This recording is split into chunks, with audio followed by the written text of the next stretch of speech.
Hi there, class. This is a video of PowerPoint. Let me see. I'm not sure I've got the right thing going on here.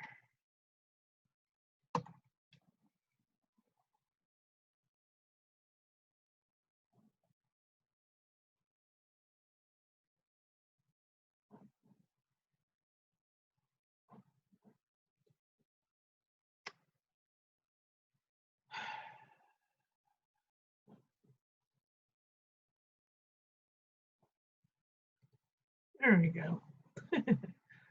Got it now. So this is a PowerPoint presentation of the Code of Hammurabi, Jewish Laws of Moses, and Emma Lazarus. Kind of all under the same umbrella a little bit. So I just kind of want to, kind of time together for you and give you a little bit more information. And what I would like you to do then is, well, I'll tell you at the end. So here you go. The Code of Hammurabi will come first. The sixth king of Babylonia in ancient Mesopotamia was the king of, King Hammurabi. And he enacted a code of laws and their punishments.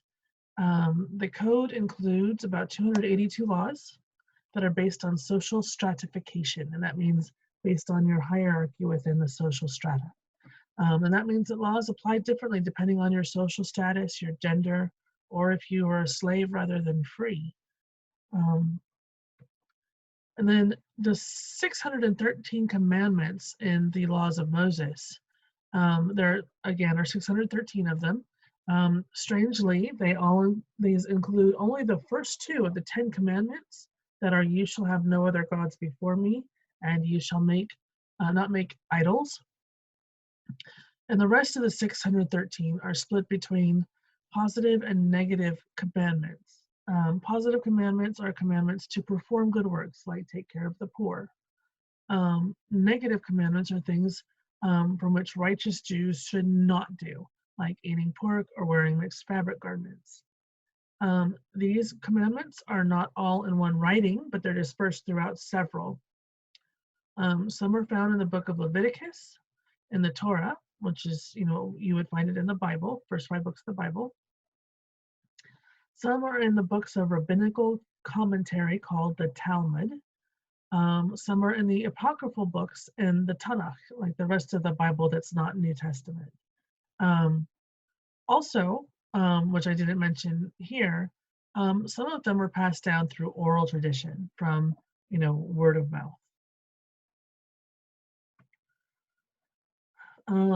So this is just to kind of compare the Code of Hammurabi versus the Laws of Moses. You can see they were both written about the same time. There's a couple hundred years that sort of separates them. But, over the grand scheme of time, that's really not that much. Especially since they both kind of came from the same corner of the world. The Code of Hammurabi was written, of course, in Babylonia. Hammurabi was a Babylonian king, written in 1754 BC. The code heavily favored rich men who were treated much better than women, poor men, children, and slaves. So if you had money and you were a man, you were golden. If you were anything other than a rich man, you can just forget about it. You had no rights. They had some laws that reflected the superstitions of the time, because remember, the Babylonians they believed in many gods. They were polytheistic, but they also believed in a certain amount of mysticism. So they had punishments for casting spells that hurt other people, and stuff like that. In the Laws of Moses, the 613 commandments, they were written about 1580 BC, so after the Code of Hammurabi. I know it looks like it's before, but that's, remember, BC, so it would be like negative numbers. Though men had more rights than women, the laws didn't favor rich over poor. And the laws and punishments were much more just, so equal, I guess you could say, fair. when it came to women than Hammurabi's code was. There were no superstitions related to witchery allowed. And in fact, part of the commandments were that if you were to come upon a witch, you were to stone them to death. They were to die. So there you go. No extra superstitions like witchery. So if they're so different, then why even try to compare them? Because there are similarities between the two. They are compared basically because they come, they were developed in the same area of the world in relatively the same period of time. But they also had some similarities within the writings.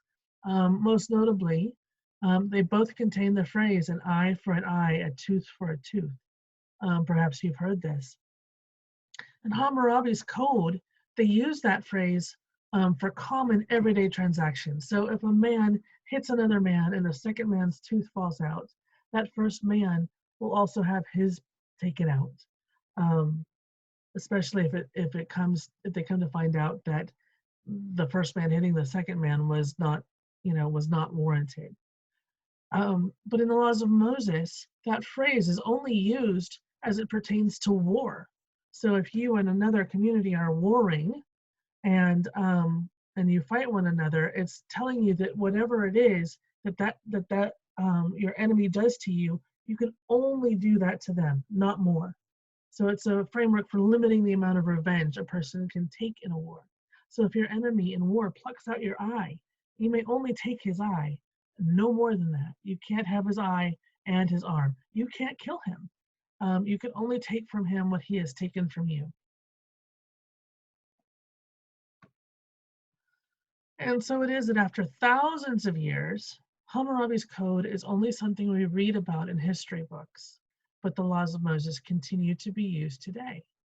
And so you can see the picture, that is a current day bar mitzvah. Remember we talked about bar mitzvahs where at the coming of age of boys, they had a ceremony, and the girls, they have a ceremony as well that's called a bat mitzvah. This is a bar mitzvah. And they're reading the Torah, wherein is contained the commandments that we've been talking about. So on to Emma Lazarus, and the reason I connected these two, in addition to all the other things that we have to learn, we have to be able to interpret poetry a little bit. And Emma Lazarus is very important for a number of different reasons, but I figured with the fact that we are studying Judaism and studying Israelites, it's probably a good idea to consider the fact that Jews contributed in that art form. And Emma Lazarus is one of the most notable American Jewish poets of her time.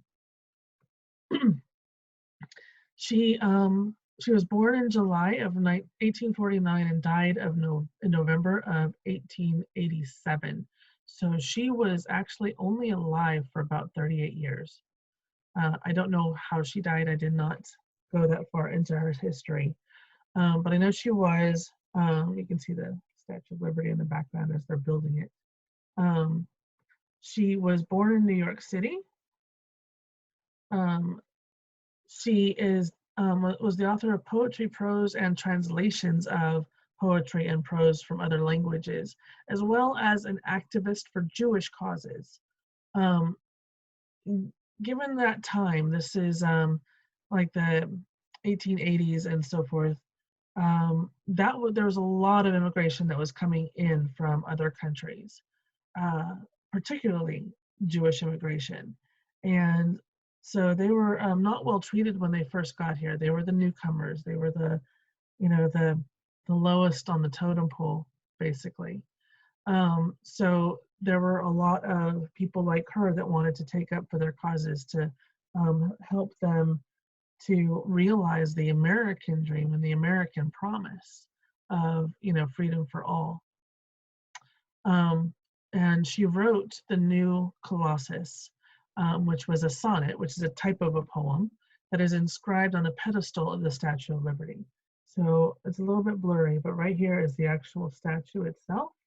And this all here is the pedestal. Another word for that, where a statue sits on something, is called a plinth. But we will call it a pedestal because that's what it's called in the book.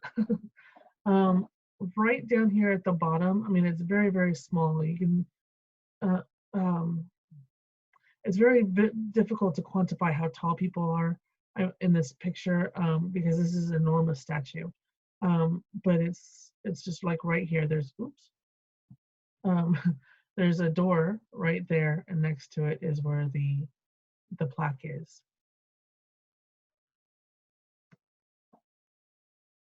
So I'm going to read this other thing here. The Statue of Liberty, which we call it the Statue of Liberty, we've always called it that, but it actually has another name called Liberty Enlightening the World. And it is a colossal neoclassical sculpture. That's just the period of time that it was made on Liberty Island in New York Harbor in New York in the United States. The copper statue, the coating of it is copper, is a gift from the people of France to the people of the United States and was designed by French sculptor Frédéric Auguste Bartholdi, and its metal framework was built by Gustave Eiffel. You might recognize that name as also the creator, the maker of the Eiffel Tower in Paris, France. The statue was dedicated on October 28, 1886. The statue is a figure of Libertas, a robed Roman liberty goddess. She holds a torch above her head with her right hand, and in her left hand carries a tabula ansata, which is Latin, meaning tablet with handles. And inscribed on the tablet, it says July 4th, and it says 1776, but it says it in Roman numerals.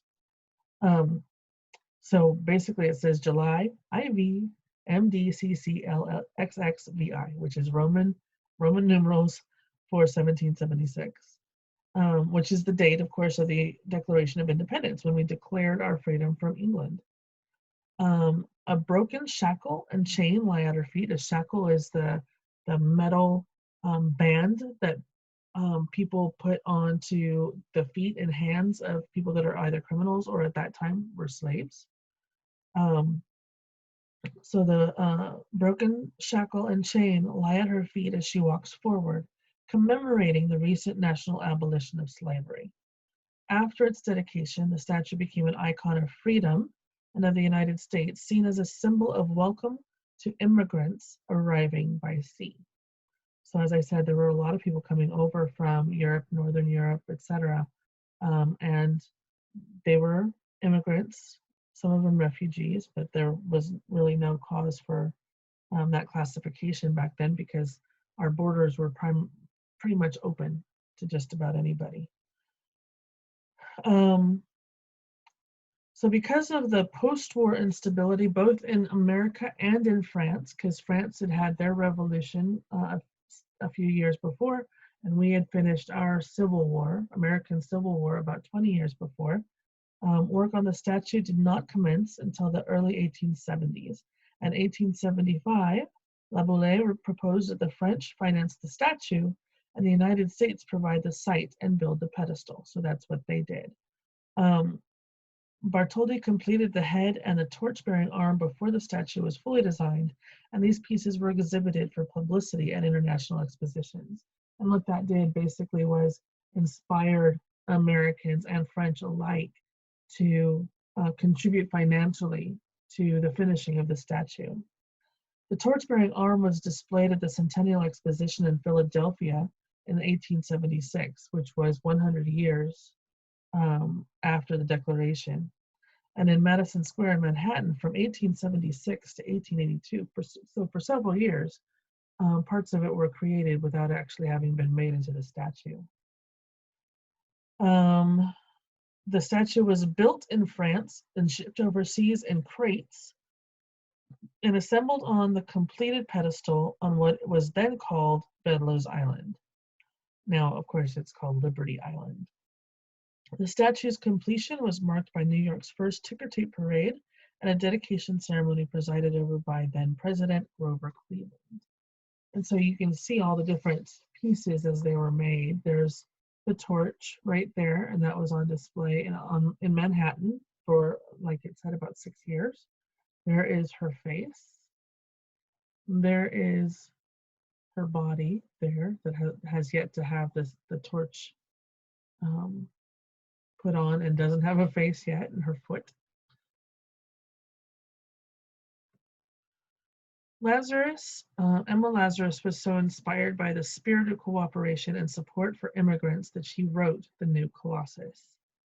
And that was one of your assignments a couple of weeks, well, about a week ago, I guess, was to read that and write a paragraph about it. I'm going to go ahead and read it now. There's, of course, is the beautiful Lady Liberty.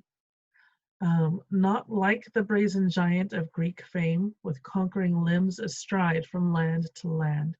Here at our sea-washed sunset gates shall stand a mighty woman with a torch, whose flame is the imprisoned lightning, and her name Mother of Exiles.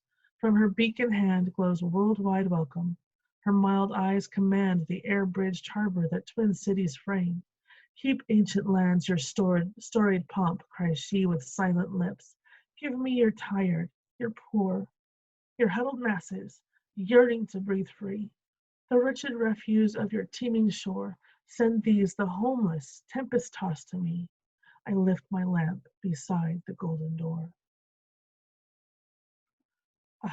It gets me.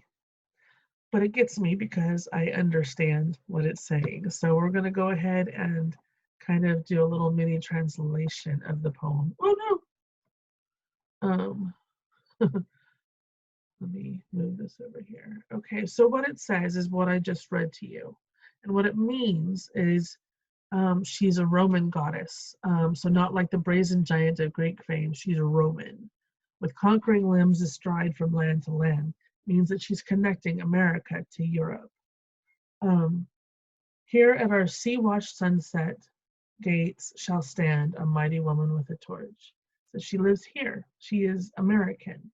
She is mighty and carries a flame that guides all those who have been driven from their homes. And her name is Mother of Exiles. And of course, an exile is somebody who's been driven from their home. Her eyes see the ocean between us, but keeps both shores in her sights. It says from her beacon hand glows world-wide welcome. Her mild eyes command the air-bridged harbor that twin cities frame. So right there, her eyes see the ocean between us, but keeps both shores in her sights. Keep, ancient lands, you storied pomp, cries she with silent lips. Give me your tired, your poor, your huddled masses yearning to breathe free. The wretched refuse of your teeming shore. Send these, the homeless, tempest-tossed to me. I lift my lamp beside the golden door. It says, you countries that put your legacy above your people, give me your tired, your poor, your huddled masses who only want to be free. Those you throw away from your shores will travel terrible seas to get what we have for them. I will guide them. They will have freedom. So you have it's a rough translation, but it is a translation of the original poem. And what I would like for you to do at this point is, I know that you have already been asked to do a race paragraph on the poem itself. I would like you to reread both the original poem and the translation and see if what you have to write about it is any different. And I would like you to put together a race paragraph about that. And I look forward to seeing that. And as the assignment notes say, it's going to be due tomorrow. All right. Thank you.